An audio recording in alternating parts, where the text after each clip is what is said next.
عاد مركينا هذا قارت المشي داوع قياس كرامة على النيو على القمر وارد كمبيوتر فوق بالهذا بس حاضر لي فيه قرحة ماشي بالقفتي ددنا وسوق ماشي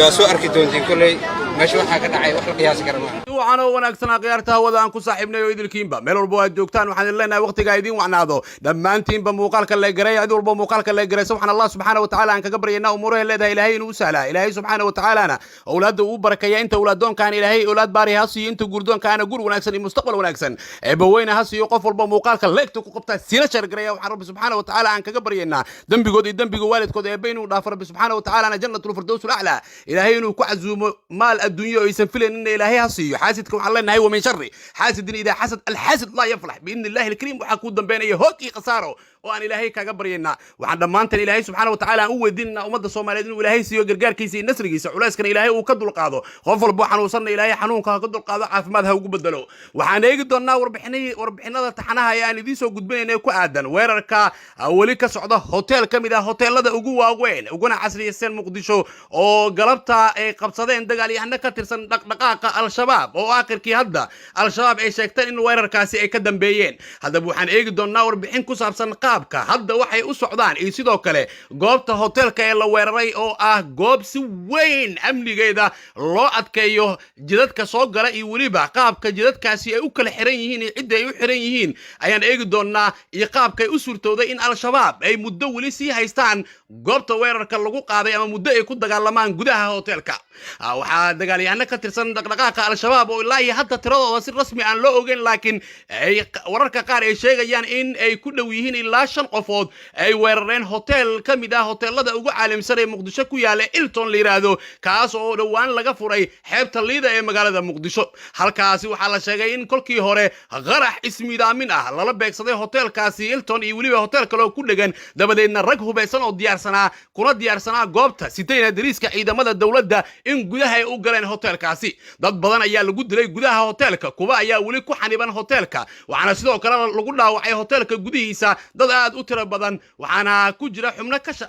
ka tirsan ama u shaqeeya dawladda federaalka ee Soomaaliya kuwaas oo magacyadooda aan idin soo gudbin doono goordhow waxaad daawan doontaan oo aan idin soo gudbinayaa kadib soo afjaridda weerarka qaabka waa dilalka inta dhimatay iyo waliba inta ku dhaawacantay shakhsiyaadkaasi iyo magacyadooda laakiin waxaan eegi doonaa goobtan weerarka uu ka dhacay oo ah goob si weyn amnigeeda loo adkeeyo ayaa si sahlan waxaa galabta weerar ugu qaaday dagaalyahanada al-shabaab kuwaas oo gudaha u galay hotelka Hilton xilliga weerarka lagu qaadayo hotelka waxaa la sheegay in mid kamid ah beelaha Soomaaliyeed ee Muqdisho daga in halkaasi waxgaradkooda ay ku shirayeen oo shir uu u socday sidoo kale waxaa goobta ku sugnaa dhalinyaro ka tirsan dhalinyarada Muqdisho iyo waliba xubno kale oo dawladda federaalka Soomaaliya u shaqeeya su'aasha la isweydiinayo waxay tahay wadooyinka Muqdisho intooda badan way xiran yihiin xataa meelaha qaar waa qad cagaaran ma maraan gawaarida shacabka ee bi'alada iyo waliba kuwa shacabka ee wataan ee raaxada waxaana sidoo kale goobahaasi aan mari karin askar ka tirsan ciidamada dawladda oo gawaari wata ilaa mas'uul ka tirsan dawladda inuu la socdo sidee ay ku dhacday dhalinyaro da'yara oo hubeysan in ay wadooyinkaas oo idil ay dhaafaan misaal ahaan isgooska kilomitir 4 ilaa Curubo waxaa yaal in ka badan 10 jagboonti oo qofka lagu baarayo lana weydiinayo hadduu hubeysan yahay ay dhikaar sharci ah ama xafiis dawladeed oo uu ka shaqeeyo waxaana dad badan ay isweydiinayaan sida ay ugu fududaatay raggan in ay hotelka ay galaan laakiin ila warar muhiim ama ila xogaal ayaa sheegaya in dadka weerarka geystay ama dhalinyarada oo magacyadooda aan ku maqannahay ayaa la sheegay inay ka tirsanaayeenba ciidamada dawladda laakiin ay ahaayeen laba simakaariyaal la shaqeysta ama asalkooda ah dagaalyahanada al-shabaab weerarkaanina ay ugu talagaleen taasoo sahashay in si sahal ah hotelka Hilton ay u galaan xilliga hotelka la weerarayay milkiilaha hotelka Cabdullaahi Maxamed Nuur ayaa kamid ahaa mas'uuliyiinta hotelka ku sugneed waxaan idin sharaxaynaa dhammaantiin basi shargareeya qaabka hotelka yaal iyo waliba wadooyinka soo galo iyo sida loo kala degan yahay wadooyinka soo gala hotelka Hilton ama guud ahaan ba xeebta liido wadada ka timaada ama aada dhanka Kaysanay waxay u xiran tahay wasiirkii hore ee amniga Mr Ducaale oo kamid ah xubnaha ugu firfircooneed xukuumadda ra'iisul wasaare Khayre waxaa sidoo kale wadooyinkaasi qaarkood oo kuwa ugu muhiimsan ah ay u xiran tahay safaaradda Djibouti oo aan la mari karin isla markaana aan ogoleen dhaqdhaqaaq ciidan in halkaasi uu maro sidoo kale safaaradda Imaaraadka ayaa la sheegay wadada ka soo baxday Stadio Conis inay u xiran tahay kuwaasoo safaarad halkaasi ku leh sidoo kale safaaradda Turkiga ayaa la sheegay dhanka xeebta in ay ku leedahay safaarad isla markaana wadada ayada ay u xiran tahay waxaana sidoo kale dhanka gaadiidka booliska iyo habar Khadiija ee xarunta taliska nabad sugidda ilaa wadada aada Beexaani waxaa la sheegay xataa in mas'uul dawladeed uusan mari karin oo hay'adda nisa ay u xiran tahay ganjeelooyin ay ku xiran yihiin waxaana arinta la isweydiinayo sida gaarigan isqarxiyay iyo waliba midka ay saarnaayeen dhalinyarada hubeysan ay ka tirsan al-shabaab ee hotelka gashay dadkana ku laysay qaabka ay u soo gudbeen macluumaadkaasi goordhow iga filo dhanka kale dagaalyahanada dhaqdhaqaaqa al-shabaab ayaa goordhow warmurtiyeed ay soo saareen laguna shaaciyay baraha bulshada ee isticmaalaan waxay ku sheegteen mas'uuliyadda weerarka hotelka Hilton ka socda waxayna sheegeen inay weerareen hotel uu leeyahay xildhibaan Cabdullaahi Maxamed Nuur oo kamid ah baarlamaanka federaalka sida al-shabaab ay sheegeen waxay sidoo kale warkooda ay ku xuseen in Cabdullaahi uu ahaa wasiir dawlihii maaliyadda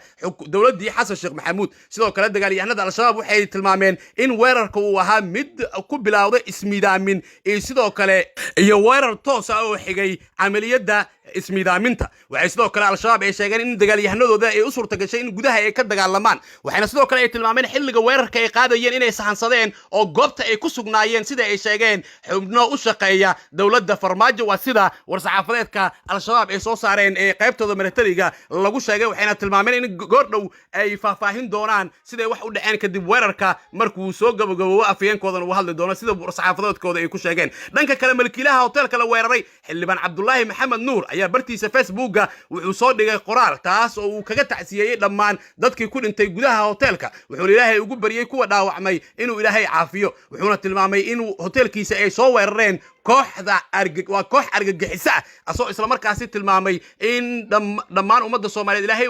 u bariyaan inta xanuunsan inuu Ilaahay caafiyo wuxuuna dhankiisa tilmaamay inuu aad u caafimaad qabo isla markaana xilliga weerarka uu dhacayay uu ku sugnaa gudaha hotelka haddaba wixii soo kordho halkaan kala soco iyo waliba magacyada dhalinyarada weerarka qaaday kuwa la sheegay in askarta dawladda ay ka tirsanaayeen al-shabaabna ay ahaayeen iyo waliba qaabka wax uu dhacay halkan kala soco oo ku soo bir page-keena si saaxiib aad nagula noqotid